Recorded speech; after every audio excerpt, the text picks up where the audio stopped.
ఓం శాంతి. ఈరోజు Murali date 29 August 2025. బాబా చెప్తున్నారు, మధురమైన పిల్లలు, మీ రక్షణ కొరకు వికారాలనే మాయరూపి పంచాదెబ్బ నుండి సదా సురక్షితంగా ఉండాలి.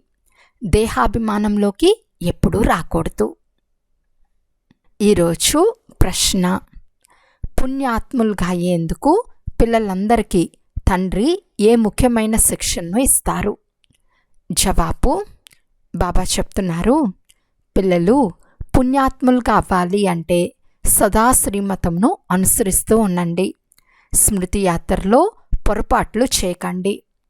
ఆత్మాభిమానులుగా అయ్యేందుకు పురుషార్థం పూర్తిగా చేసి కామ మహాశత్రువుపై విజయం పొందండి. పుణ్యాత్ములుగా అయి ఈ దుఃఖధామాన్ని దాటుకుని సుఖధామంలోకి వెళ్లేందుకు సమయం ఇదే అని గుర్తుంచుకోండి. ఓం శాంతి. తండ్రే ప్రతిరోజు పిల్లలను అడుగుతారు, శివబాబాను పిల్లలు గలవాడు అని అనరు. ఆత్మలైతే అనాదిగా ఉండనే ఉన్నాయి. తండ్రి కూడా అనాదిగా ఉన్నారు. ఈ సమయంలో తండ్రి మరియు దాదా అంటే బ్రహ్మబాబా ఇరువురు ఉన్నారు. పిల్లలను ఇప్పుడే సంభాలన చేయవలసి వస్తుంది.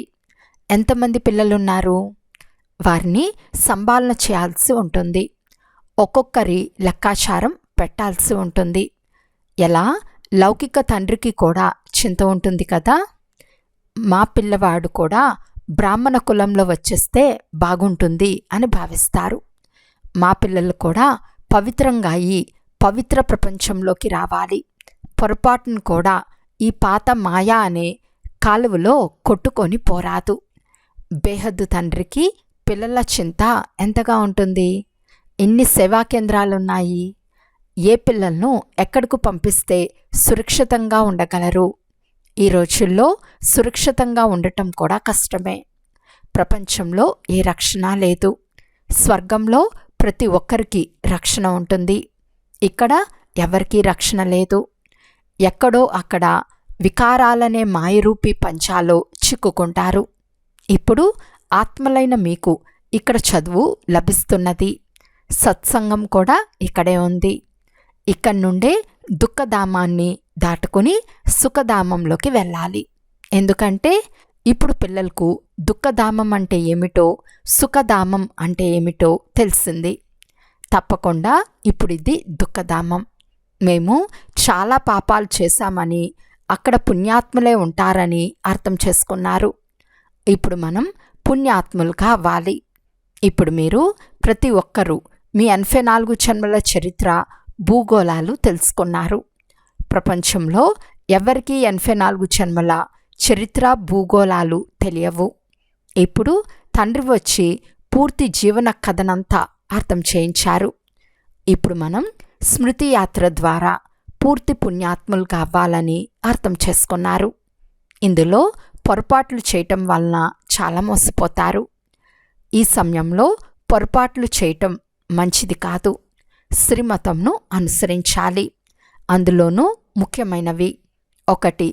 స్మృతి యాత్రలో ఉండాలి. 2. కామ మహాశత్రువుపై విజయంను పొందాలి. ఆత్మలకు తండ్రి నుండి శాంతి సుఖాల వారసత్వం లభిస్తుంది కనుక అందరూ వారినే పిలుస్తారు. ఇంతకుముందు దేహాభిమానంలో ఉండేవారు కనుక ఏమీ అర్థమయ్యేది కాదు. ఇప్పుడు తండ్రి పిల్లలను ఆత్మాభిమానులుగా చేస్తున్నారు. కొత్త వారికి మొట్టమొదట హద్దులోని తండ్రి పరిచయాన్ని మరియు అనంతమైన తండ్రి పరిచయాన్ని ఇవ్వాలి. అనంతమైన తండ్రి ద్వారా స్వర్గ భాగ్యం తయారవుతుంది. హద్దులోని తండ్రి ద్వారా దురదృష్టమైన నరకం ప్రాప్తిస్తుంది. పిల్లలు యుక్త వయస్కులుగా అయినప్పుడు వారసత్వానికి హక్కుదారులుగా అవుతారు. తెలివి వస్తూ వస్తూ నిదానంగా మాయకు అధీనమైపోతారు. అవన్నీ రావణ రాజ్యపు ఆచార సాంప్రదాయాలు. ఇప్పుడు ఈ ప్రపంచం మారుతోందని పిల్లలైన మీకు తెలుసు. ఈ పాత ప్రపంచం వినాశనం అవుతూ ఉంది. ఒక్క గీతలో మాత్రమే వినాశనం గురించిన వర్ణన ఉంది. ఇతర ఏ శాస్త్రాలలోనూ మహాభారత మహాభారీ యుద్ధ వర్ణన లేదు. ఇది గీత బోధించిన పురుషోత్తమ సంగం యుగము. గీతాయుగము అనగా ఆది సనాతన దేవీ దేవతా ధర్మస్థాపన జరిగే యుగము. గీతయే దేవీ దేవతా ధర్మ శాస్త్రము కనుక ఇది నూతన ప్రపంచ స్థాపన జరుగుతున్న గీతాయుగము. మనుషులు కూడా పరివర్తన అవ్వాలి, మనుషుల నుండి దేవతలుగా అవ్వాలి. నూతన ప్రపంచంలో తప్పకుండా దైవీ గుణాలు కలిగిన మనుషులు కావాలి కదా. ఈ విషయాలు ప్రపంచానికి తెలియవు. వారు కల్పం ఆయువును చాలా పొడిగించేశారు. ఇప్పుడు పిల్లలైన మీకు తండ్రి అర్థం చేయిస్తున్నారు. తప్పకుండా బాబా మమ్మల్ని చదివిస్తున్నారని మీకు తెలుసు. కృష్ణుణ్ణి తండ్రి, టీచర్ మరియు గురువు అని అనరు.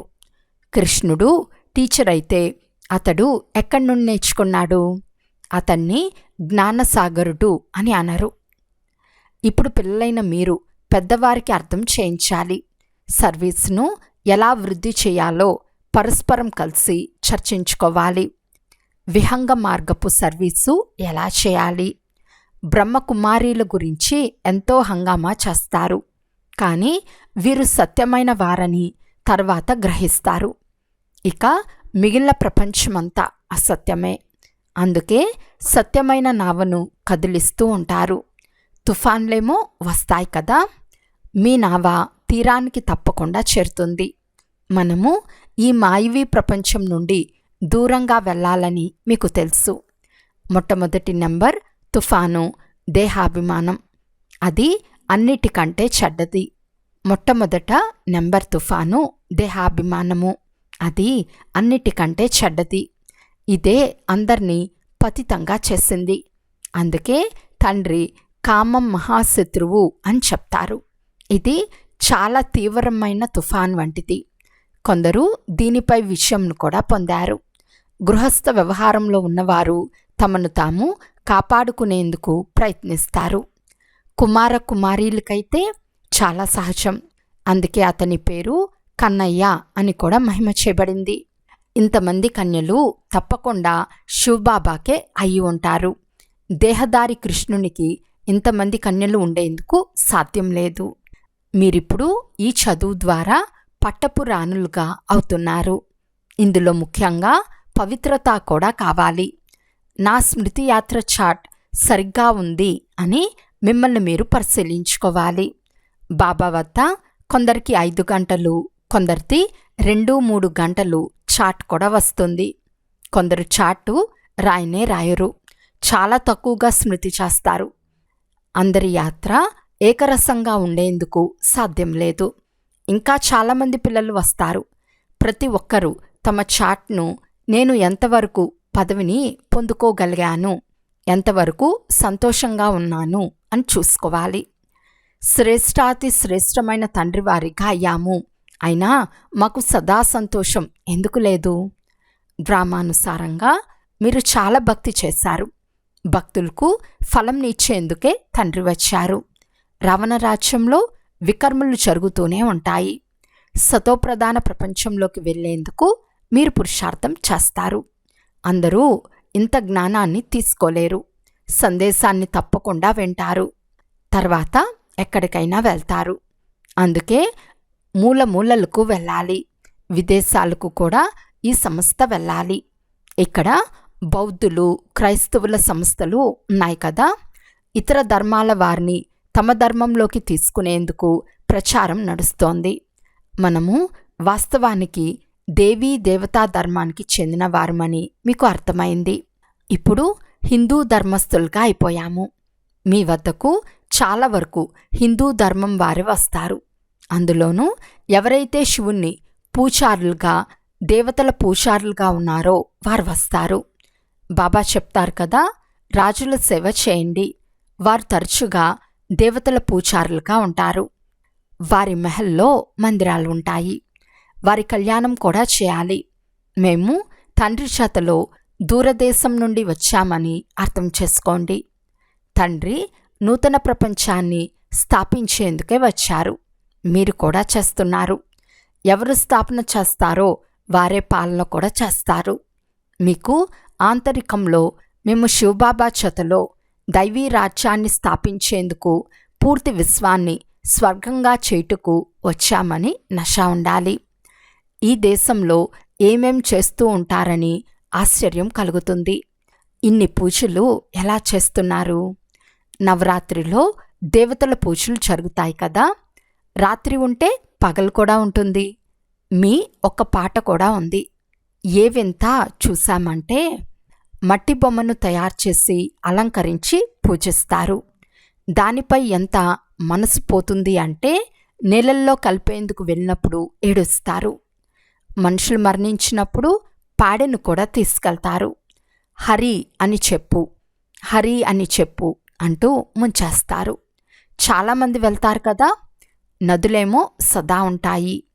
ఈ యమునా నది తీరంలోనే క్రీడా విలాసాలు, ఆటలు పాటలు మొదలైనవి ఆడేవారు. అక్కడ పెద్ద పెద్ద మహల్లు ఉంటాయి. మీరే వెళ్ళి తయారు చేయాలి. ఎవరైనా పెద్ద పరీక్ష పాస్ అయిన తర్వాత ఈ పని చేస్తాను, ఇల్లు కడతాను అని అనుకుంటారు కదా. పిల్లలైన మీరు కూడా మేము దేవతలుగా అవుతామని అనుకోవాలి. ఇప్పుడు మనం ఇంటికి వెళ్తాము. ఇంటిని స్మృతి చేసి సంతోషించాలి. మనుషులు ప్రయాణం చేసి ఇంటికి వాపస్ వచ్చినప్పుడు జన్మస్థానాన్ని చేరుకున్నామని సంతోషం కలుగుతుంది. ఇప్పుడు మనం ఇంటికి వెళ్తాము. ఆత్మలైన మన ఇల్లు మూలవతనము. ఎంత సంతోషంగా ఉండాలి. మనుషులు ముక్తి పొందేందుకు ఇంత భక్తి చేస్తారు.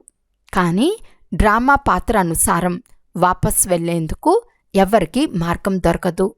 వారు అర్ధకల్పం తప్పకుండా పాత్రను అభినయించాలని మీకు తెలుసు.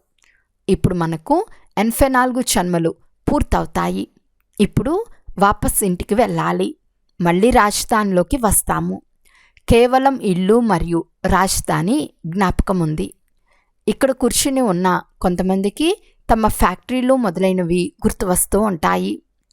ఉదాహరణకి బిర్లాకు రోజంతా తమ ఫ్యాక్టరీలు మొదలైన వాటి గురించే ఆలోచనలు నడుస్తూ ఉంటాయి. వారికి తండ్రిని స్మృతి చేయమని చెప్పిన వారు తమ ఆస్తులను ఎంతగానో అంటుకుని ఉంటారు. వారికి క్షణక్షణం వారి వ్యాపారమే గుర్తు వస్తూ ఉంటుంది. స్మృతి చేయటం అందరికంటే మాతలకు సహజం. వారికంటే కన్యలకు ఇంకా సహజం. జీవించి ఉండి మరణించాలి. పూర్తి ప్రపంచాన్ని మర్చిపోవాలి. మీరు స్వయాన్ని ఆత్మగా భావించి శివబాబా వారిగా అవుతారు. దీన్ని జీవించి ఉండి మరణించటము అని అంటారు. దేహ సహితంగా దేహ సంబంధాలన్నీ వదిలి స్వయాన్ని ఆత్మగా భావించి శివబాబా వారిగా అవ్వాలి. శివబాబానే స్మృతి చేస్తూ ఉండాలి. ఎందుకంటే తలపై పాపాల భారం చాలా ఉంది. మేము జీవించి ఉండి శివబాబా వారికి అవ్వాలని అందరికీ ఉంటుంది. శారీర స్మృతే ఉండకూడదు. మనము అశరీరులుగా వచ్చాము. మళ్ళీ అశరీరులుగా అయ్యి వెళ్ళాలి. తండ్రి వారిగా అయ్యాము కనుక తండ్రి తప్ప ఇతరులెవ్వరూ గుర్తు రాకూడదు.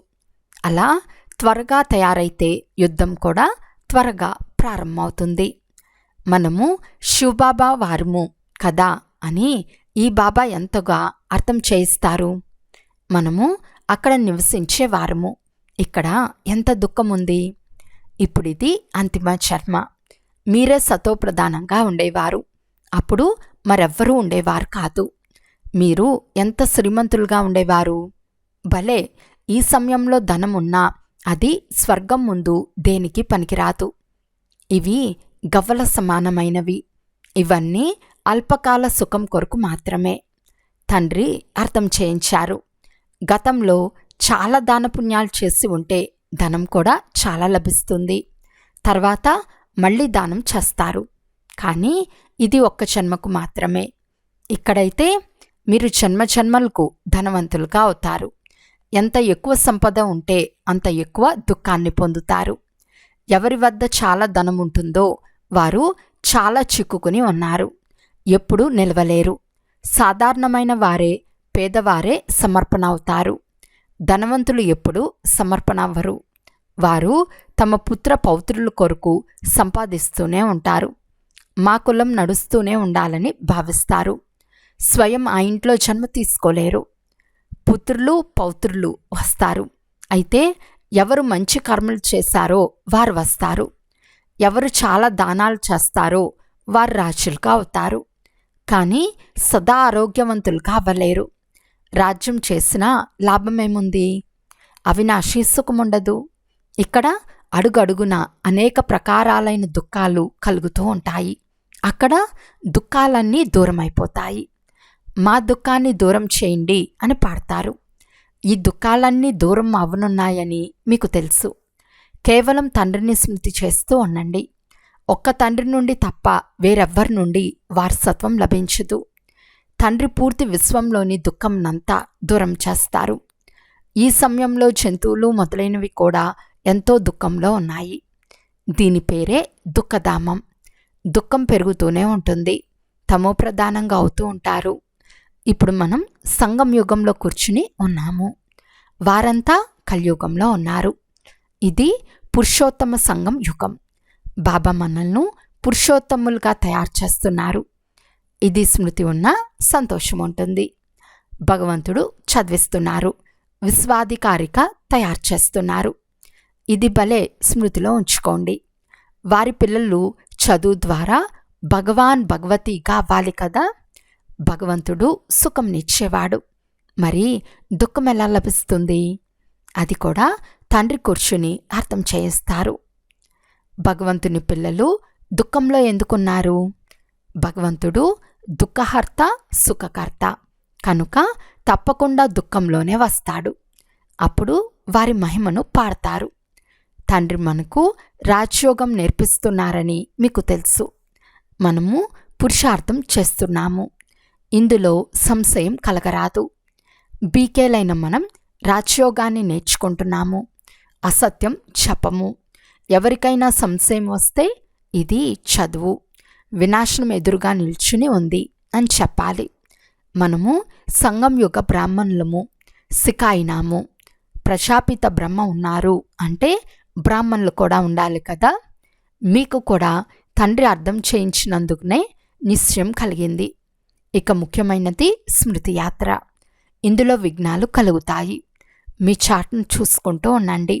ఎంతవరకు నేను బాబాను స్మృతి చేస్తున్నాను, ఎంతవరకు ఖుషీ పాదరస మట్టం పెరుగుతూ ఉంది. మాకు తోట యజమాని పతిత పావనుని సహయోగం లభిస్తుందనే ఆంతరిక ఖుషి ఉండాలి. మేము బ్రహ్మ బాబా ద్వారా శివబాబా చేతిలో చేతిని కలుపుతాము అని సంతోషం ఉండాలి. అచ్చా, మధురాతి మధురమైన అపురూపమైన పిల్లలకు మాతాపిత బాప్తాతాల ప్రియ స్మృతులు మరియు గుడ్ మార్నింగ్. ఆత్మిక పిల్లలకు ఆత్మిక తండ్రి నమస్తే. ఆత్మిక తండ్రికి ఆత్మిక పిల్లల యొక్క ప్రియ స్మృతులు మరియు నమస్తే నమస్తే నమస్తే. ధారణ కొరకు ముఖ్య సారము. ఫస్ట్ పాయింట్, మన ఇంటిని రాజధానిని స్మృతి చేసి అపారమైన సంతోషంలో ఉండాలి. ఇప్పుడు మా ప్రయాణం పూర్తి అయింది. మేము మా ఇంటికి వెళ్తాము. మళ్ళీ రాజధానిలోకి వస్తామని సదా గుర్తుండాలి. సెకండ్ పాయింట్, మేము బ్రహ్మ ద్వారా శివబాబా చేతిలో చెయ్యి వేసి కలుస్తాము. ఆ తోట యజమాని మమ్మల్ని పతితుల నుండి పావనంగా చేస్తున్నారు. మేము ఈ చదువు ద్వారా స్వర్గంలో పట్టపురాణులుగా అవుతాము. ఈ ఆంతరిక ఖుషీలో ఉండాలి. ఈరోజు వరదానము. 3 ప్రకారాలైన విజయం యొక్క మోడల్ను ప్రాప్తి చేసుకునే సదా విజయీ భవ. విజయమాలలో నెంబర్ను ప్రాప్తి చేసుకునేందుకు మొదట స్వయంపై విజయం, తర్వాత అందరిపై విజయం, ఆ తర్వాత ప్రకృతిపై విజయులుగా అవ్వండి. ఎప్పుడైతే ఈ 3 ప్రకారాల విజయం యొక్క మోడల్ ప్రాప్తి అవుతుందో అప్పుడు విజయమాల యొక్క మణిగా అవ్వగలరు. స్వయంపై విజయులుగా అవ్వటం అనగా మీ వ్యర్థభావంను, స్వభావంను శ్రేష్ఠ భావం, శుభభావన ద్వారా పరివర్తన చేసుకోవటం. ఎవరైతే ఇలా స్వయంపై విజయులుగా అవుతారో వారే ఇతరులపై కూడా విజయాన్ని ప్రాప్తి చేసుకుంటారు. ప్రకృతిపై విజయం ప్రాప్తి చేసుకోవటము అంటే వాయుమండలము, వైబ్రేషన్లు మరియు స్థూల ప్రకృతి యొక్క సమస్యలపై విజయులు కావటం. స్లోగన్: సొంత కర్మేంద్రియాలపై సంపూర్ణ రాజ్యం చేసేవారే సత్యమైన రాజయోగులు. అవ్యక్త సూచన: సహజ యోగులుగా అవ్వాలి అంటే పరమాత్మ ప్రేమ యొక్క అనువీలుగా అవ్వండి. పిల్లలైన మీకు జ్ఞానంతో పాటు సత్యమైన ఆత్మీక ప్రేమ లభించింది. ఆ ఆత్మీక ప్రేమయే ప్రభువుకు చెందిన వారిగా చేసింది. ప్రతి పుత్రునికి డబుల్ ప్రేమ లభిస్తుంది. ఒకటేమో తండ్రి ప్రేమ, రెండవది దైవీ పరివారం యొక్క ప్రేమ. ఈ ప్రేమ యొక్క అనుభవం దీపపు పురుగులుగా చేసేసింది. ప్రేమయే అయస్కాంతం యొక్క పని చేస్తుంది. అప్పుడు వినేందుకు మరియు మరణించేందుకు కూడా తయారైపోతారు. సంగం యుగంలో ఏ పిల్లలైతే సత్యమైన ప్రేమలో జీవించి ఉండే మరణిస్తారో వారే స్వర్గంలోకి వెళ్తారు. అచ్చా, ఓం శాంతి.